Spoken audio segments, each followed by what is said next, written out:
Bon, eh bien écoutez, messieurs, dames, sans plus tarder, parce qu'on ne va pas ménager le suspense, on est tous prêts, on est d'accord. On est là pour voir nos comédiens, on est là pour leur poser les questions, on est là pour parler de Stargate, d'Harry Potter et tutti quanti, non? On va mettre une petite musique et on se retrouve dans 5 secondes, les gars. Attention, est-ce que vous êtes prêts?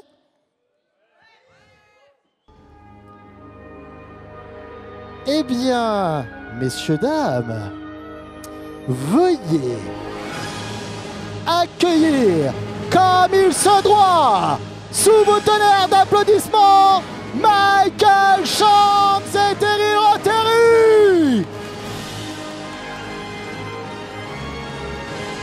Applaudissez-les, s'il vous plaît. Wouh! Là, fini dessus. Let's go, c'est là. Oh là là là là là là! Attendez, attendez, puisqu'il va y avoir double plaisir pour vous. Vous aimez Stargate? Vous aimez Harry Potter aussi? Eh bien, messieurs, dames, le temps de lancer le petit jingle, la petite musique. Et ensuite, est-ce que vous êtes prêts à accueillir, comme il se doit, notre comédienne, s'il vous plaît, sous un tonnerre d'applaudissements, Bonnie Wright!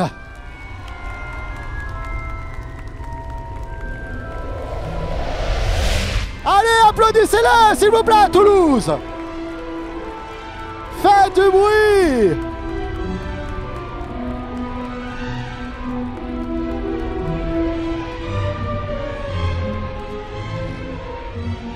Oh là là là là là là! Eh bien, vous en faites du bruit, hein, franchement. Bon, messieurs, dames, très heureux de vous accueillir pour cette conférence Stargate Harry Potter avec nos invités qui sont super gentils, vraiment très abordables. Et vous allez voir, ça va être un plaisir de pouvoir faire cette conférence avec vous. Donc, n'hésitez pas à poser vos questions. Je compte sur vous. Est-ce qu'il y a déjà des questions d'abord? Non, pas toi. Pas toi, je te le dis direct. Est-ce qu'il y a d'autres questions de ce côté, peut-être? Donc voilà, on va commencer un petit peu déjà. On a des micros? Tu n'as pas de micro? Je vais te donner mon micro, d'accord?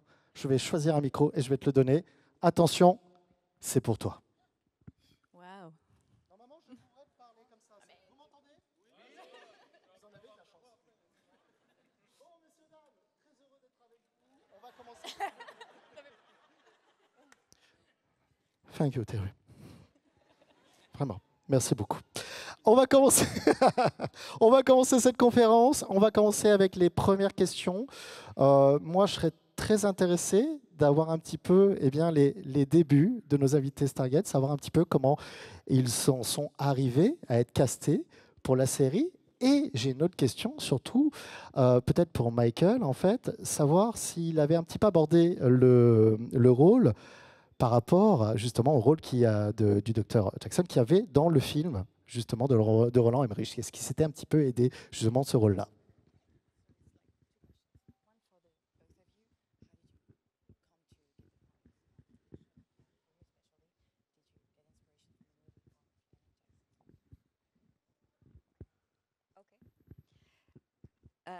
So how did we get on the show? So funny story. I actually, I'm speaking slowly. I normally speak so quickly, but I'm helping my friend here.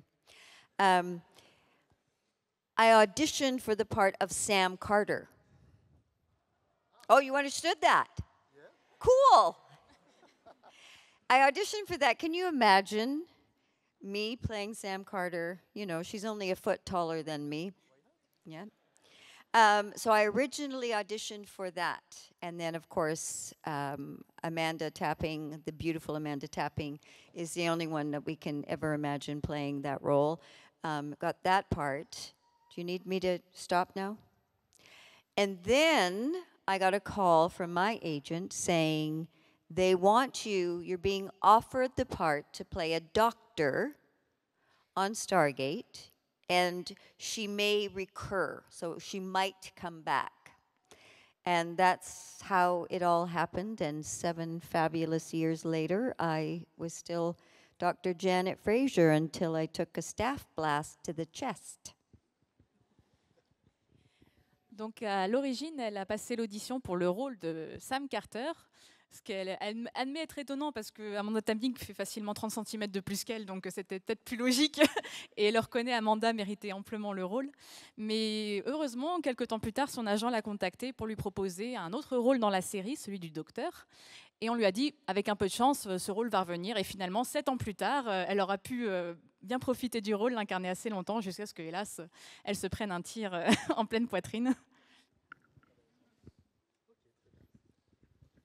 Same question for Michael. I auditioned. Thank you, Il a Michael. passé le casting, Wow. comme ça. Ah, And I watched the movie before I auditioned and totally ripped off James Spader. And they liked that. And then I got the part. The end. Donc en préparation du casting, il a regardé le film avec James Spader et il avoue avoir complètement copié sa performance pour la reproduire, ce qui a plu au directeur de casting. Donc c'est comme ça qu'il a eu le rôle. très bien, on peut les applaudir.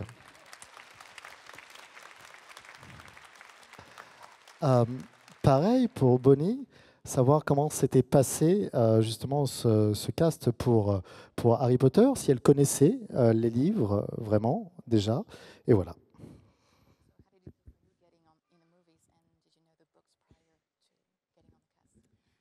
Yeah, so I was, well, actually, my older brother Lewis was who was reading the books in our family. So he was the one who was my original casting director, I guess you could say. And he very specifically was like, you should go and audition for the role of Ginny Weasley. So believing anything your older brother says, you're like, yeah, sure, okay, I'll give it a go. Never having obviously acted before at the age of 9. Didn't know anything about how to get an audition. Like, people knew that they were making these films and they were casting them, but it was actually my mum that called the publishers in England, which is Bloomsbury, and they gave her the number to the casting director. And in the first film, I don't have any lines. Well, my one line was given to me on the day, good luck. So I read like other characters' lines when I went to the audition. But I honestly just was like, my nature as a child was really just like, let's go have fun and show up and just try this. I had absolutely no expectation I would get the role, and neither did my brother all these years later. So I'm grateful to his vision, for sure. And then I became a fan of the books. But at the time, I mean, I quickly read the first book before the audition, and then I became obsessed with everyone else. Donc en fait, elle doit un peu tout à son grand frère, Louis, puisque c'était lui qui lisait avidement les livres. Et il s'est tourné vers sa petite sœur qui avait 9 ans à l'époque. Il lui a dit « Mais toi, je te vois très bien en Ginny, franchement, il faut que tu ailles dans les films. » Donc ils ont réussi à obtenir le contact du directeur de casting par la maison d'édition. Et du haut de ses 9 ans, elle n'avait pas de réplique a priori qui était annoncée à part le bonne chance qu'on lui a donné au dernier moment. Donc elle a lu les répliques des autres acteurs pour faire quelque chose parce qu'elle n'avait aucune expérience en tant qu'actrice. Et voilà, elle est arrivée sur le lieu de tournage, ça s'est bien passé. Elle s'est juste dit qu'elle allait s'amuser, c'est ce qui s'est passé. Puis elle est devenue, pour le coup, à partir de ce moment-là, très très fan de la saga, des livres qu'elle a dévorés. Très bien, on peut les applaudir.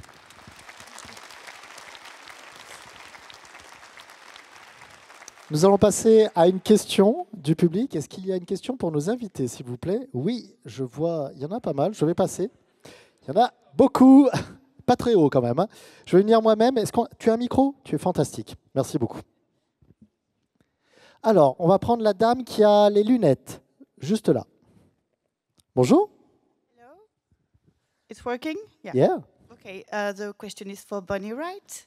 I want to ask you if you remember how do you feel when in the book as you read it, you know that your character will be more placed, and especially one, the lover or the hero.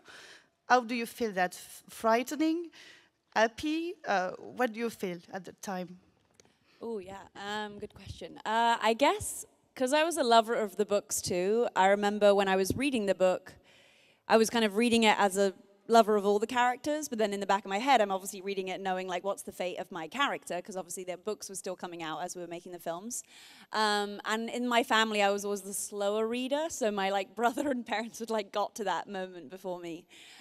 So I remember them being like, you know, quite excited for me to get to that moment, obviously, when Ginny ends up, you know, being with Harry. But with all moments in the book, it was a mixture of excitement because it was a challenge from an acting perspective to have this new element to my character, and I really appreciated that Ginny had a really cool arc through the stories, but then mixed with kind of nervousness and, you know, just wanting to, for all of us, you know, everyone holds dearly all these characters so well, so just feeling like you wanted to do the character justice was sometimes overwhelming as well. Thank you. Donc la question c'était quel était son sentiment quand elle découvrait petit à petit le devenir de son personnage dans les livres qui sortaient avant les films. Donc elle avoue être une lectrice assez lente, donc c'était généralement son grand frère et les autres membres de sa famille qui arrivaient à découvrir ce qui arrivait à son personnage avant elle. Donc c'était très excité pour elle quand ils ont découvert qu'elle finirait par sortir avec le personnage d'Harry. Et donc pour sa part, elle était à la fois très contente de l'apprendre, puis aussi nerveuse de découvrir que son personnage prenait tant d'ampleur, suivait un arc aussi intéressant, parce elle tenait absolument à rendre justice au personnage, à pouvoir contenter les lecteurs qui suivent ce personnage depuis très longtemps à travers les livres et de les rendre fiers. Merci.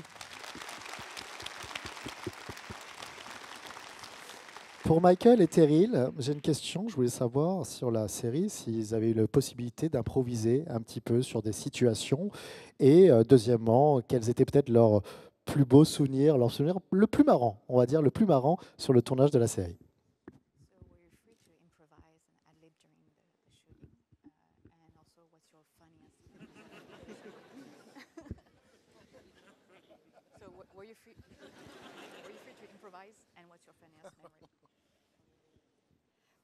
Well,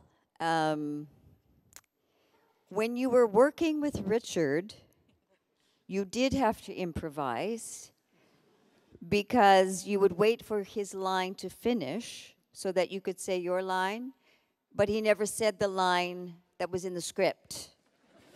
So he would say whatever, and then you'd be waiting for him to finish, and then he would have the nerve to say, he'd stop and he'd say, oh, well, aren't you going to say your line? And I would say, well, I never know what the hell you're going to finish with, so no, I don't know when you're going to finish. So that's basically how the improvisation went. And well, we would still kibitz around, but also it would depend on the scriptee too. Sometimes you could sort of move the words around, but if there was this one particular script supervisor, yes, that one, Candace, you couldn't. You had to literally say everything as it was written on the script. Donc pour l'improvisation, pour sa part, elle trouve que ça dépendait beaucoup de Richard Dean Anderson, qui avait la superbe habitude lui-même d'improviser en fait. Et donc quand elle, en tant qu'actrice, elle attendait qu'il dise la réplique qu'elle attendait pour faire sa réplique à elle, mais la réplique ne venait jamais, il continuait à improviser et il avait le culot de lui demander à la fin qu'est-ce qu'elle attendait pour enchaîner et dire sa réplique à elle. Et après, elle disait aussi que ça dépendait des personnes qui géraient le script. C'est que pour certains, on pouvait modifier un petit peu quelques mots par-ci par-là, mais pour d'autres, ça devait être carré, et on suivait à la ligne et au mot tout ce qui était écrit.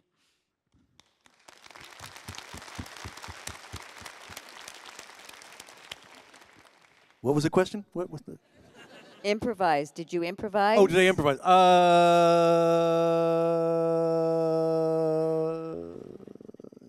Yes.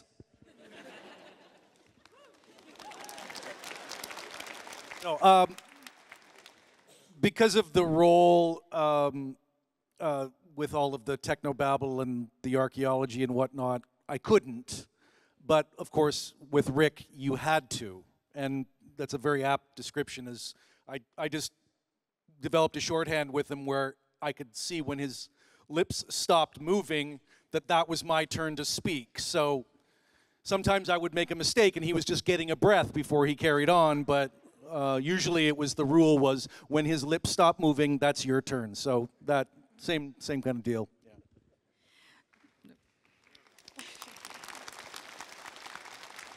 Donc pour Michael, c'était un peu plus compliqué d'improviser parce que lui, il a tout le jargon scientifique, archéologique à sortir, donc c'est difficile d'improviser avec ça. Mais de la même façon, oui, forcément, avec Richard, il était parfois obligé d'improviser, donc il avait développé la petite technique pour savoir quand est-ce que ça pouvait être à lui de parler, c'est de voir quand est-ce que Richard fermait les lèvres et que c'était peut-être son tour à lui enfin. Et des fois, c'était une feinte, il faisait juste que reprendre sa respiration, mais donc voilà. Souvent, ça marchait. She speaks so quickly, doesn't she? You speak so quickly. Yeah. Rick had this thing too that if you kept him speaking long enough and doing enough takes in a cycle, eventually he would get around to saying the scripted words. So sometimes directors like to let him just keep rattling stuff off until he eventually said what was in the script. And then he thought he made it up on his own. Alors la petite astuce que l'équipe du tournage avait développée, c'est en gros de laisser Richard faire son impro autant qu'il voulait, on relance la scène, il n'y a pas de souci, 10 fois de suite s'il faut, jusqu'à ce qu'il arrive enfin à la réplique qu'il était censé dire, et puis à force d'avoir improvisé, il a l'impression que c'est lui qui l'a inventé. Mais voilà, on finissait par avoir le résultat, et il suffit juste de le laisser être lui-même. Thank you. On va reprendre une question du public. Je vais passer à une question. Est-ce qu'il y a des questions sur le côté droit, ici? Je vois une question là-bas. Tiens, une question de la demoiselle qui est derrière, là. Derrière la dame qui a la couronne de fleurs. Bonjour. Bonjour. I'm going to try to speak English for you, so sorry for my mistake. How do you feel today about all the legacy the series target? Today I'm 32 years old. My husband knows every single episode.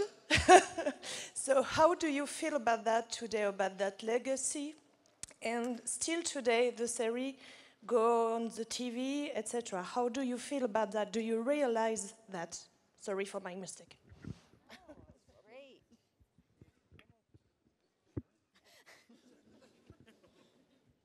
It's awesome. C'est super. It is seriously, when you get a job, you never, at least I never, anticipated that it would go this long at all. And it is an absolute blessing. So how do you feel? It's amazing that when you come to these events and we sign autographs and we meet people and then we meet the people's children, and God forbid we'll meet the children's children. So it's a gift. The fact that so many people get something from that series is truly a gift. And I mean, for us, it's amazing, and we're extremely grateful. So thank you for watching. Good answer. Donc, plus sérieusement, Terry a fait une vraie réponse. Donc, à la base, quand elle a rejoint le projet, elle ne pouvait pas imaginer que ça allait avoir cette ampleur-là.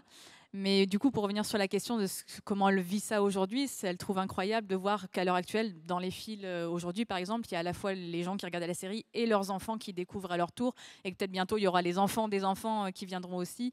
Donc, elle est très reconnaissante en fait que la série continue de vivre aujourd'hui, se perpétue, parce qu'elle est toujours diffusée, parce que les fans continuent de la faire vivre. Donc, elle vous remercie à tous d'être là aujourd'hui.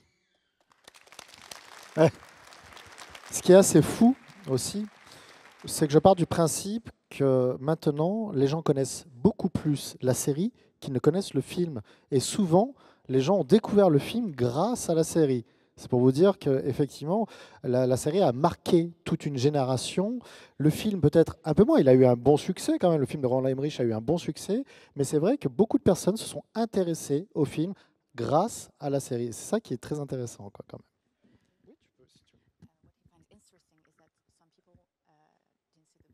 Est-ce qu'il y aura une autre question?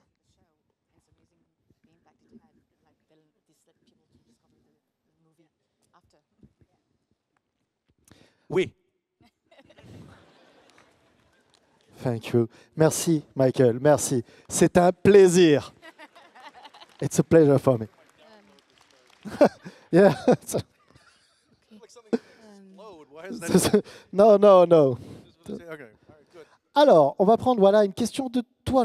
Lève-toi, tu peux te lever? Tu es debout, pardon, excuse-moi. Pardon, excusez-moi. Mais je rigole, ça va, c'est bon. Comment tu t'appelles? Léonie, Léonie, ta question, Léonie. c'est pour Bonnie. Comment... Ça va? Non, mais non, non, non, c'est très bien, vas-y, prends ton temps, il n'y a pas de souci, t'inquiète pas. Donc déjà, je suis très contente de te rencontrer parce que j'adore Harry Potter et j'adore ton travail sur le film. Et qu'est-ce que tu penses est-ce que tu es satisfaite du jeu d'acteur que tu as fait dans le film voilà. Satisfaite de sa prestation Oui, dans les films? Oui, C'est une bonne question, merci Léonie.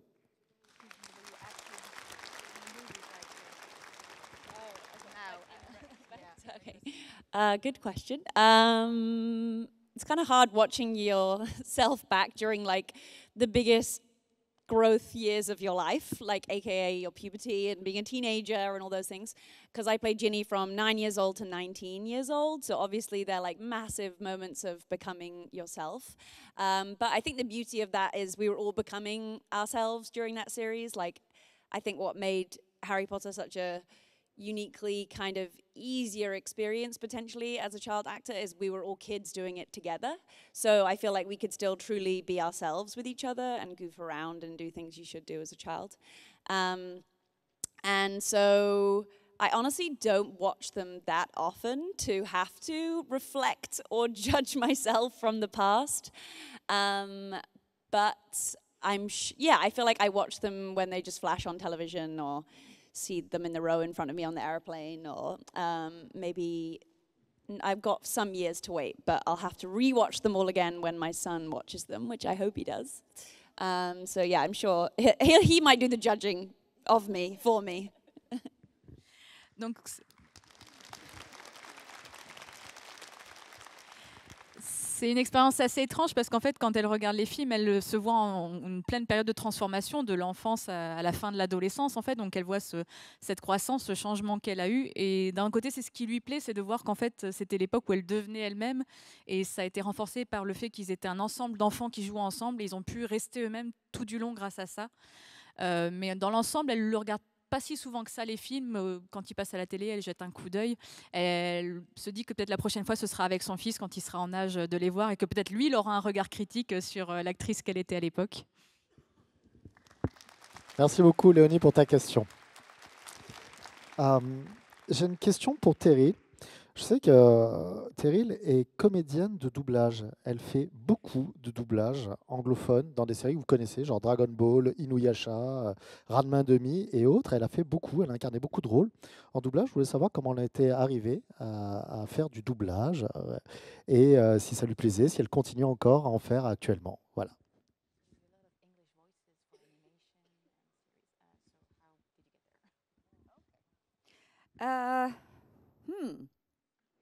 Well, like everything else with animation, you still have to audition. So you audition, and if you get the part, you get the part.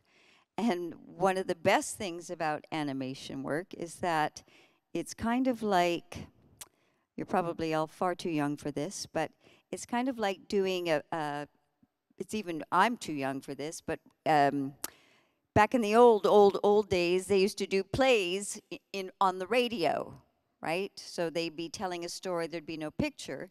So the beauty of this is we're all in a room, standing or sitting in a circle with the microphones, and we tell the story with our characters while we're all sitting there. What you don't know is that the beauty and the funniest material actually happens when they're on a bit of a break and all the voice actors start kibitzing and doing all these different accents because they're absolutely amazing.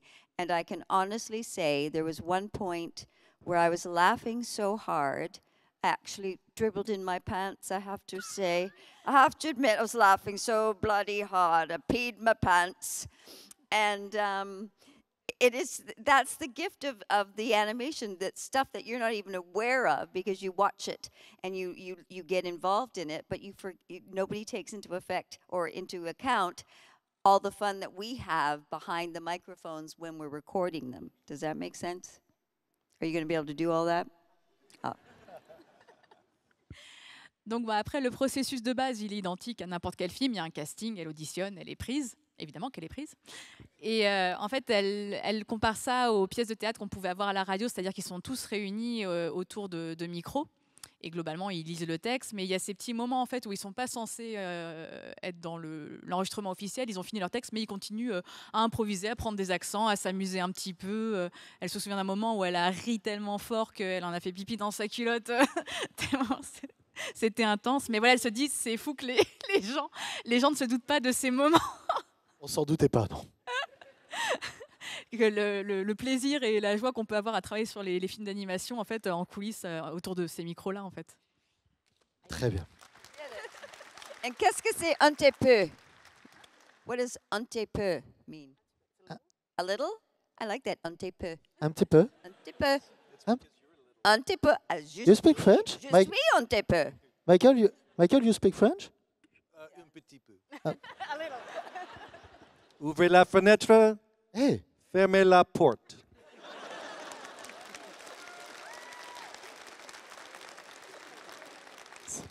I'm out of a job. c'est bon. Félicitations. Félicitations. Et Bonnie, you speak French? Un petit peu. Ah. Eh oui, ils sont beaucoup trop malins pour vous. Alors, on va prendre une autre question. Je vais aller. C'est quoi? Je vais aller vers là-bas. Tiens, regarde, juste là. Oui. Ah, là, this man. Ah, in the middle. Yeah. Ok. Ah, c'est ok. Il est là, Kakashi Sensei. Il nous a fait l'honneur de venir à cette conférence. Merci Kakashi. Tu as mis des lunettes. C'est à cause des Sharingan, ça, non? Ouais. Alors, comment tu t'appelles? David. T'as dit Dalida? Non. David. Ah, David. Mais avec l'accent, j'ai réellement compris Dalida. Je me suis dit, bah écoute. David, ta question, vas-y. Alors déjà, bonjour à tous les Bonjour. 3 acteurs et c'est un grand plaisir de vous voir. Donc merci. Donc la question est la suivante. Pour tous les 3, avez-vous récupéré un petit souvenir de tournage après Stargate ou après Harry Potter? So it's a question for the three of you. Did you get any prop as a souvenir from the movies, the shooting, the TV show? Any prop? No. I should have asked for the staff that blasted me in the chest, is what I should have done. I have that. Oh, you bugger. I'm joking. Donc elle a rien pris, mais elle regrette de ne pas avoir pris le bâton qui lui a fait le coup fatal à la fin. I stole a bunch of shit. Lève la main, voilà.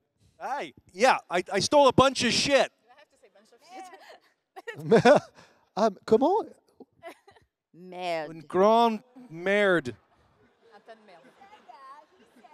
Ouvrez la fenêtre, fermez la porte. Enfin, fermez la porte des toilettes, là. Hein. Hey. Cela. I took Daniel's entire outfit the last day of filming. I just walked off set in my outfit, and it's sitting in my closet at home. Yep.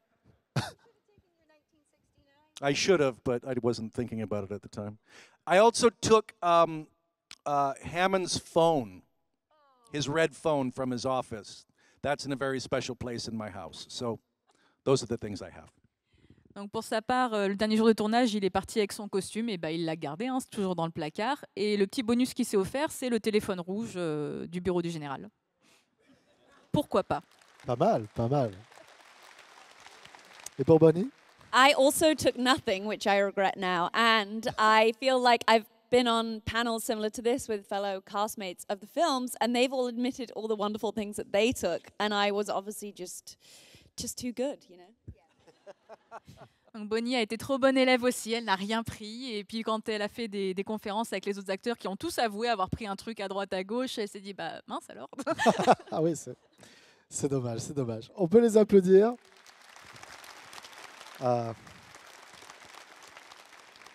Bonnie, La question fatidique que l'on pose à tous les comédiens qui ont incarné des personnages dans Harry Potter, quel est son film préféré, ou tout du moins son livre préféré de la saga Harry Potter?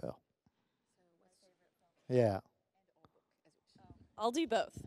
My favorite book is The Order of the Phoenix. I Okay. don't really know why. I think it's because I love all the characters that make up the Order. Like, I love just all the sort of like adult aura characters in the books. Like, I think personally they should make a TV show about all those characters. And my favorite film is always a tie between Chamber of Secrets and Deathly Hallows Part 2. So I don't know, can't decide. But to be honest, there's a different one for every mood. So yeah. Donc c'est bizarrement la réponse n'est pas la même pour les deux. Donc pour les livres, c'est l'Ordre du Phénix parce qu'elle apprécie particulièrement les personnages et leur noirceur. Et pour les films, elle hésite entre La Chambre des Secrets et Les Reliques de la Mort, partie 2. Mais à vrai dire, ça dépend un peu de son humeur, de ce qu'elle a envie sur le coup. Très bien. Merci, Bonnie. Allez, on va prendre une autre question.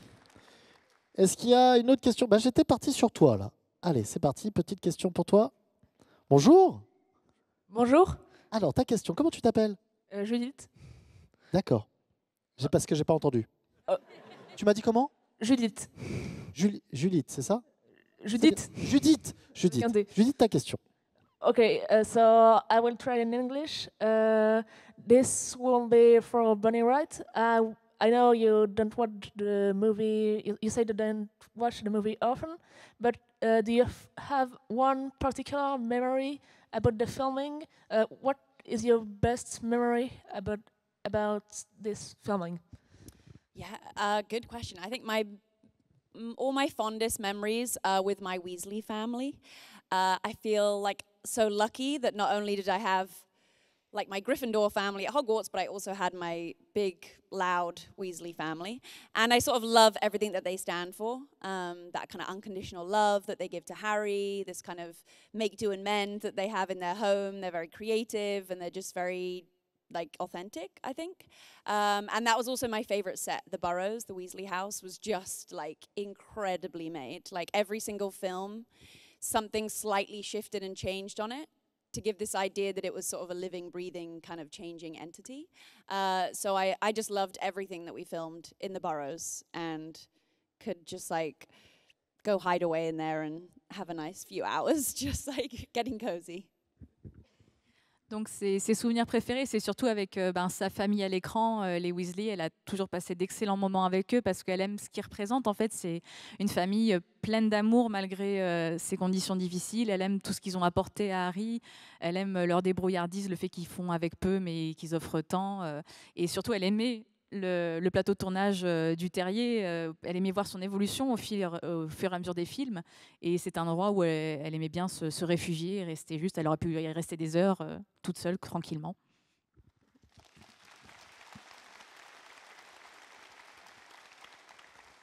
Pareil, alors ça revient un petit peu à la même question pour Michael et Terry. Je voulais savoir s'ils avaient encore des liens avec les autres comédiens justement de la série, savoir s'ils entretenaient encore un lien, ils les voyaient régulièrement et autres. Je suis sûr que Michael va me dire non. Ouvrez la fenêtre. Il va nous dire ouvrez la fenêtre. Sorta. Plus ou moins. We live in Vancouver. A lot of the cast lives in Los Angeles. So we tend to see each other a little bit more. And these kind of opportunities are where we get to catch up. So I see Amanda lives in the same neighborhood as myself. Martin Wood lives in the same neighborhood. Peter DeLuise lives in the same neighborhood. These are directors. Terrell and I just saw each other a month ago, and we're just catching up some more. Richard we saw. So we still see each other all the time. We don't necessarily go to barbecues together, but we still see each other and get along very well. Donc parfois ça peut être un peu compliqué parce qu'il y a une partie qui vit à Los Angeles alors qu'une autre grosse partie vit à Vancouver. Mais justement à Vancouver, en tout cas lui, il croise régulièrement les autres, que ce soit Amanda, récemment il a fait quelque chose avec Terryl, Richard aussi. Donc ils en sont pas à se faire un barbecue tous les samedis, mais globalement ils se voient quand même assez régulièrement. I still talk to the woman who played Dr. Lamb on Stargate every day because I'm married to her, so I have to. Bon, il y a aussi sa femme, du coup, il n'a pas le choix, elle était dans la série et il la voit au quotidien.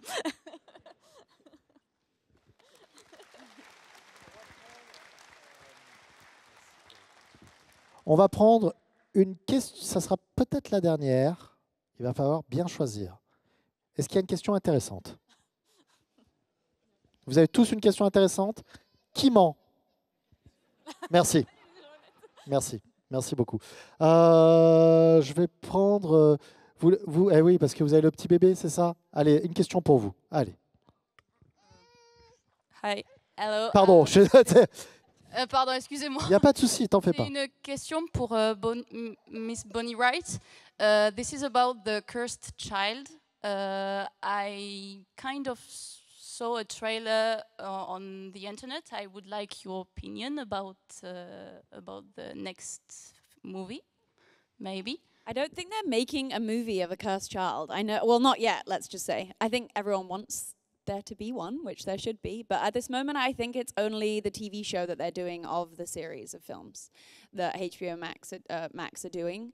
That will just be the same films you've seen as a TV show. Yeah, I feel like The Cursed Child would be great. As I just said, as a fan of the books, like I want to see the TV show of like Sirius Black's life, or Alan Rickman, Professor Snape, or all the auras that made up the Order of the Phoenix, or like the story of the Marauders map and all the characters around that. So I'm hoping that they explore some of these other characters we know and love. Obviously, they're kind of more like prequels idea. So as far as I know, there's no cursed child. So I think any trailer you've seen is maybe just people making them for the creative fun. Yeah, thank you. Merci à toi. Donc la question portait sur la pièce de théâtre, s'il y avait peut-être du coup une adaptation, et pour l'instant la réponse c'est non. On sait tous qu'il va y avoir la série qui reprend les livres principaux en tout cas. Et pour sa part, Bonnie aimerait beaucoup qu'il y ait des séries ou des films, en tout cas spin-off, qui s'intéressent aux personnages un peu sombres comme Sirius Black ou Rogue, qu'on aille un peu dans leur évolution, dans leur enfance, ou en tout cas en amont des aventures d'Harry Potter pour découvrir ces personnages plus noirs, plus intéressants. Alors c'est très intéressant, je rebondis là-dessus, je voulais savoir son opinion par rapport à cette série qui arrive, qui reprend les livres, alors que nous avons déjà eu des films. Est-ce qu'elle trouve que c'est une bonne chose, ou justement, est-ce que ça aurait été bien peut-être de faire d'autres choses qui se passent après, ou même avant justement les livres?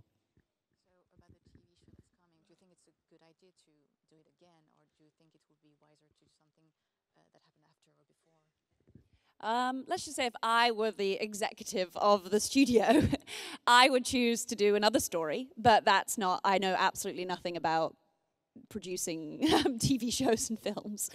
I would say from a fan's perspective, when I speak to people, I would say, and you can all correct me if I'm wrong, that there are all these stories that people would love to see, you know, explored. Like for the true fans. So I feel like everyone could probably tell you in this room, if they're fans of Harry Potter today, like a story that they would want to hear. So yeah, it definitely was a surprise to most of us that we were like, are we that old already that they're making another show? Because I meet 6-year-olds, 7-year-olds who are absolutely in it. They are in the Harry Potter world. They're reading the books, they're watching the movies, and it's as fresh for them as it was back when they came out. I think the greatest thing about television is you have many more hours to explore characters, whereas in a film you've really got to choose. Sorry, I've been speaking a really long time. Whereas in a film you've really got to choose who the hero is a little bit more when you look at like how films are best kind of structured and made from a script writing perspective. So I think the beauty of television, I hope that the amount that, unfortunately for us, of our characters that were cut out of the movies that is in the books, particularly, for instance, for Ginny, for Neville, for Luna, all these great characters, I'm hoping that the TV show at least really allows for a lot more character screen time and development. Thank you, Bonnie. Pour sa part, si on l'avait nommée productrice du projet, elle aurait trouvé plus intéressant effectivement de toucher à d'autres histoires qui n'ont pas été racontées. Et à force de parler aux fans, elle sait que chacun a sa petite histoire préférée qu'il aimerait voir explorée. Mais d'un autre côté, elle trouve que ça peut être intéressant ce format de série télévisée parce qu'on a plus de temps sous ce format-là que dans un film. Et elle espère du coup que ce sera l'occasion de voir des personnages qui ont vu un peu leur rôle écrémé dans les films, les voir plus mis en avant, plus développés, qu'on ait le temps de suivre leur arc narratif de façon plus construite. Merci Bonnie.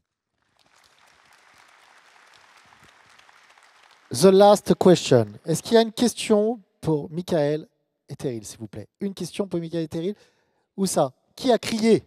Et oui, tu sais quoi, on n'est pas allé jusqu'à là-haut, alors oui, effectivement, on va aller là-bas.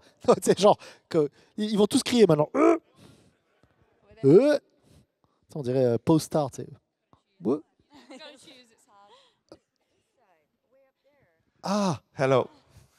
Alors, on a une question là et une autre là-bas après. Allez, on fait comme ça, allez, vite. Hello, Bonjour. thank you. Sorry for my English. What's your sentiment for final of Stargate and Harry Potter? Quels sont vos sentiments pour la fin de Stargate et Harry Potter? Quel est leur ressenti sur le final de Stargate et le final? J'ai compris le fandom, donc je n'étais pas sûre. Non. So, what's your perspective about the end of the show, the finale of the show, and same for you for the movies? How it ends? How do you feel about that? The conclusion. We kind of, the series concludes-ish, but then we did the movies afterwards, so it kind of didn't. So I feel like it's open-ended. And I always imagine the characters still doing it somewhere out there, so it's, yeah. Does that make sense? I'm dead.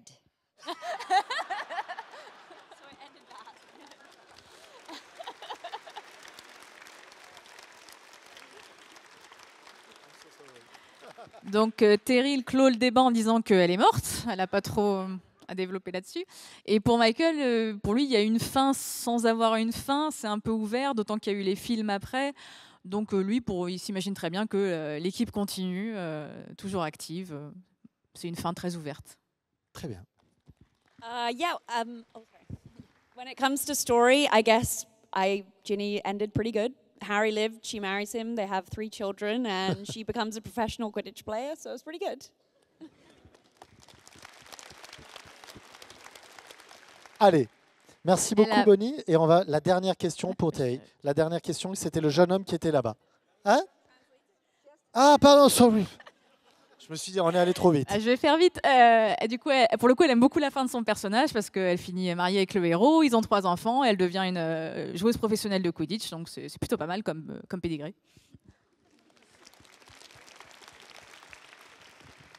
Bonjour.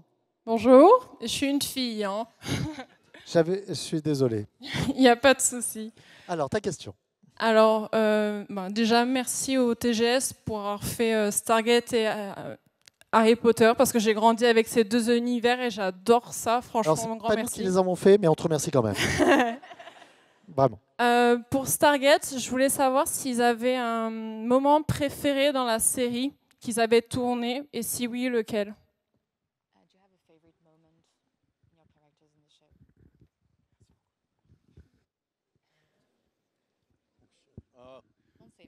Yes, I do.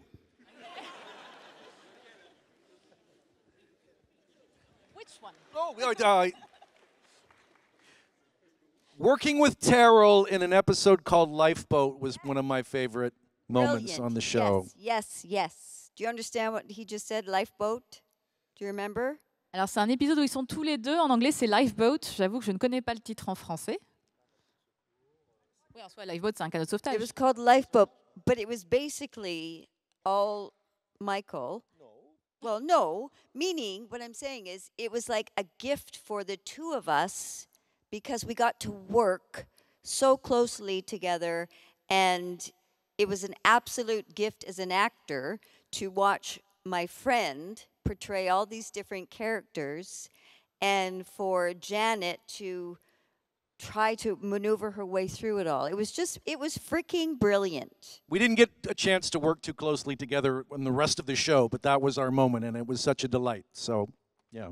Donc en fait, cet épisode, c'était un peu un cadeau pour eux en tant qu'acteurs parce qu'ils n'avaient pas beaucoup l'occasion de travailler ensemble. Et là, ils ont eu vraiment cet épisode juste pour tous les deux. Elle est assez impressionnée par le fait qu'il a adopté diverses facettes, diverses personnalités au cours de cet épisode. Et elle, en tant que personnage, elle devait essayer de gérer la situation. Mais du coup, c'est un excellent souvenir pour eux deux.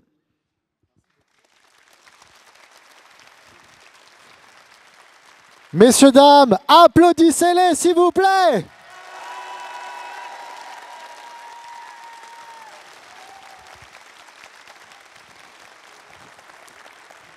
Terry Leroy, Michael Shanks, Bonnie Wright.